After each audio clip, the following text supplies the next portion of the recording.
Hello guys, welcome to Ponce Inlet Lighthouse, which is considered as the tallest lighthouse in Florida and one of the tallest lighthouse in the United States of America. Siyempre, unang bubungad ang kanilang gift shop. Ayan, namimili na agad. Ang ganda, diba? Hello guys, so welcome to Ponce Inlet Lighthouse. Alright, so aakyat tayo ngayon. It's 203 steps. Let's go!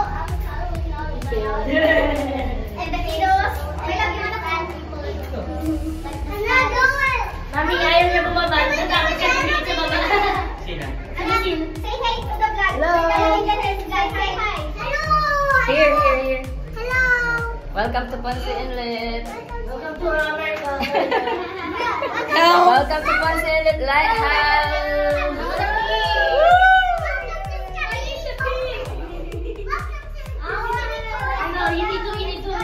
Sulit na sulit ang aming pagod sa pag-akyat guys. Napakaganda ng view. Please don't forget to follow Astroboy Official and watch our full video. Abangan!